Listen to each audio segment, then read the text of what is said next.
Turning to another milestone, this year marks 50 years since Richard Nixon became the first US president to visit the People's Republic of China. The historic visit set in motion the thawing of frozen ties and marks a prelude to what would become the world's most influential relationship. We'll take a look at the events surrounding that trip. A simple handshake in February 1972 became a gesture that symbolized forging a new era. The meeting between Mao Zedong and Richard Nixon was the first between Chinese and US leaders in over 20 years. Nixon's visit to China marked a turning point in relations after more than 2 decades of standstill. We, of course, are under no illusions that 20 years of hostility between the People's Republic of China and the United States of America are going to be swept away by 1 week of talks. What we must do is to find a way to see that we can have differences without being enemies in war. But there was more to organizing Nixon's trip than meets the eye.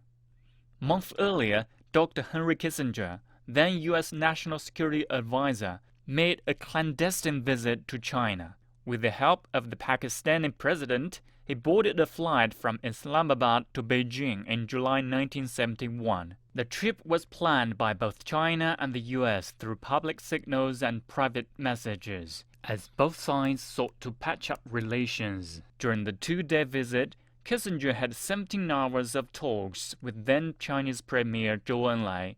The results were later made public in a joint communique, which announced that Nixon planned to visit China. My grandfather thought about China for a long time before he went to China. Of course, he wrote an article in Foreign Affairs in 1967 about how China would be a key element towards winning the Cold War and ending the Vietnam War. Nixon's week-long trip involved high-level meetings with Chairman Mao Zedong and Premier Zhou Enlai. 中美两国的社会制度根本不同，在中美两国政府之间存在着巨大的分歧，但是这种分歧不应当妨碍中美两国在互相尊重主权和领土完整、互不侵犯、互不干涉内政、平等互利和和平共处无方原则的基础上建立正常的国家关系，更不应该导致战争。 There were also cultural exchanges, including visits to the Great Wall and the Forbidden City, as well as a number of banquets. I think the hospitality the Chinese people demonstrated to my grandfather and other leaders of the United States and around the world that China was a country that you could work with. The trip ended with the Shanghai Communique, which would change the power structure of the Asia-Pacific and affect the diplomatic landscape for decades to come. In the communique, the U.S. acknowledged there's only one China and Taiwan is a part of China. Both sides pledged to work towards normalizing relations and expanding people-to-people exchanges. Americans soon started traveling to China, while U.S. companies began establishing a foothold in the Chinese market. In 1979, official diplomatic relations were established. President Nixon's visit broke the ice, allowing 2 very different worlds to come together. It ushered in a new age of communication, understanding, and friendship that overcame differences in language, ideology, and social reality. And the Shanghai Communique was the first joint statement outlining the basis of the relationship between China and the United States. Chen Tong reports from the Jinjiang Hotel in Shanghai, where the statement was released in 1972. Now surrounded by Shanghai skyscrapers, the Grand Hall inside the Jinjiang Hotel was built in 1959. This auditorium was renovated in 1998, so the structure of the room now is quite different from the communique was released 50 years ago. This lobby is where the joint communique was released in 1972.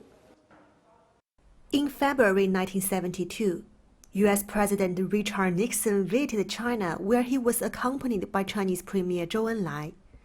Following visits to Beijing and Hangzhou, Shanghai was their last stop and the Jinjiang Hotel was where Nixon stayed. Though the structure of the building has changed, it still keeps some rare old photos from that time. This specific picture shows that Premier Zhou Enlai and President Nixon cheered at the dinner in the Jinjiang auditorium at 1972 in February. Many people have asked why Shanghai was chosen as the place to release the document. Shanghai is not the capital, it's not Beijing. So at that time, China and the United States had not developed the diplomatic relations. So the capital city, Beijing, was not the proper place for the two sides to release the document. In the communique, the two sides pledged that it was in the interest of all nations for China and the United States to work towards the normalization of relations. The U.S. acknowledged that Taiwan is a part of China and said it wanted a peaceful settlement of the Taiwan question by the Chinese themselves. First of all, that the communique says that the countries should respect other countries' sovereignty and also territorial integrity, and not to interfere into others' domestic affairs. This is very important. And then the bilateral relationship should be based on equality and also mutual respect, and the goal is peaceful coexistence. I think all these principles are very important. They are the foundations of the future bilateral relationship. It wasn't until 1979, 7 years after the release of the Shanghai Communique, that China and the United States officially established diplomatic relations. But even in 1972, the joint document played a role in encouraging other industrialized countries to establish relations with China. Following the release of the Shanghai Communique, President Nixon also visited the Jinjiang Hotel twice in 1982 and 1993. So the auditorium has seen some important changes in the history of the diplomatic relations between China and United States. Chen Tong, CGTN, Shanghai. For more insight into this occasion, let's cross live to retired U.S. diplomat Ms. Susan Thornton. She's now a senior fellow and visiting lecturer at the Port Thai China Center at Yale Law School in New Haven. Thank you very much for joining us. So how about we start with the Shanghai Communique? Do you think the U.S. administration nowadays is still committed to that? Well, I think I heard what the earlier speaker said about the principles in the Shanghai Communique, and I think those principles are the foundation of the bilateral relationship. And I think, of course, the foundation has to continue to sort of provide the backdrop for the overall bilateral relationship. So I think, yes, of course, the U.S. and China will continue to abide by that. There need to be constant conversations, of course, about the bilateral relationship. You know, as it goes on, it's tough to manage. We have, you know, contradictions and differences between us today, just as we did in 1972. And I think the communique kind of outlines that quite clearly, but it also makes clear there are these foundational principles that need to be upheld. Ms. Thornton, looking back at Mr. Nixon's historic visit 50 years ago, many are saying that it took courage, sound judgment, and of course statesmanship. What do you think is the biggest legacy 50 years on of that visit to US politicians nowadays? Well, this was really a visit, of course, that sent shockwaves, I think, around the world and certainly through the United States. I mean, Nixon had been a very staunch anti-communist in U.S. politics, very conservative.